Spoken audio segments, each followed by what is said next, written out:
ఒక చిన్న ల్యాండ్ కోసం 70 ఇయర్స్ నుంచి ఎందుకు గొడవలు జరుగుతున్నాయి? ఎందుకు, దేనికోసం, ఎవరు గొడవ పడుతున్నారు? ఇవన్నీ ఈ వీడియోలో చెప్పేస్తాను.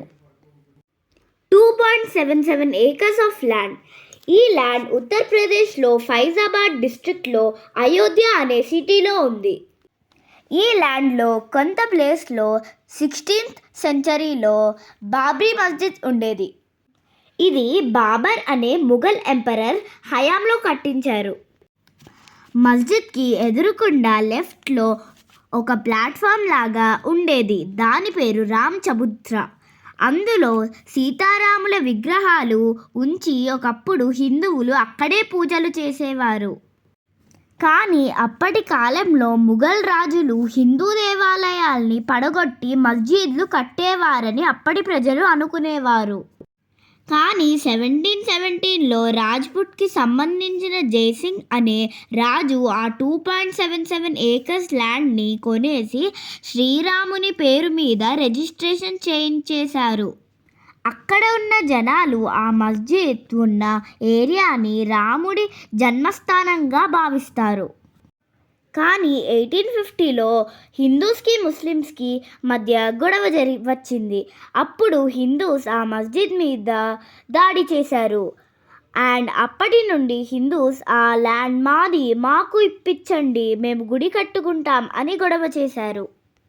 అప్పటి నుండి ఆ గొడవలు అలా అవుతూనే ఉన్నాయి. 1949లో సడన్గా కొంతమంది హిందూస్ మస్జిద్ లోపలికి వెళ్ళి ఈ రామ్ చబుత్రా విగ్రహాలను మస్జిద్లో పెట్టేశారు. ఈ విషయం తెలిసిన వెంటనే పోలీసులు ఆ ల్యాండ్ని లాక్ చేశారు. గొడవలు జరుగుతాయేమో అని ఎవరిని, హిందూస్ని కానీ ముస్లిమ్స్ని కానీ అక్కడికి రానివ్వలేదు. అప్పటి నుండి అక్కడ ఎలాంటి ప్రార్థనలు జరగలేదు. 1986లో విశ్వ హిందూ పరిషత్ కోర్టులో కేసు వేసింది. ప్రార్థనలు చేసుకోవడానికి హిందూస్ని లోపలికి పంపమని అడిగింది. అప్పటి నుండి ఆ ల్యాండ్ మళ్ళీ హిందువులకే ఇచ్చేయాలని పెద్ద ర్యాలీలు, గొడవలు జరిగాయి. ఇలా కొనసాగుతుండగా ఒకరోజు బీజేపీ లీడర్స్ ఇంకా విశ్వ హిందూ పరిషత్ ఆర్గనైజేషన్ వాళ్ళు ఒక మహాసభకి పిలుపునిచ్చారు. 1992లో డిసెంబర్ 6న ఆ మహాసభకు డేట్ని ఎంచుకున్నారు. ఎల్కే అద్వానీ తదితర బీజేపీ నేతలు ఆ సభలో ప్రసంగాన్నిచ్చారు. ఆ సభ అయిపోయిన తర్వాత కొంతమంది గట్టిగా జై శ్రీరామ్, జై శ్రీరామ్ అని మస్జిద్ లోపలికి ఎంటర్ అయిపోయారు. మెల్లగా అందరూ మస్జిద్ని చుట్టుముట్టారు.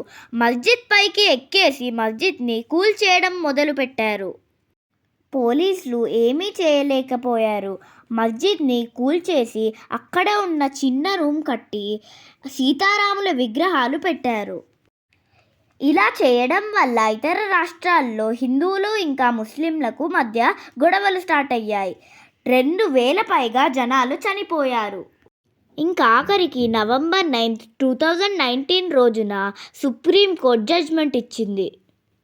ఫస్ట్ పాయింట్, 2.77 acres ఆఫ్ ల్యాండ్లో గుడి కట్టుకోవచ్చు, ఎందుకంటే అది శ్రీరాముని పేరు మీద రిజిస్టర్ అయ్యింది కాబట్టి.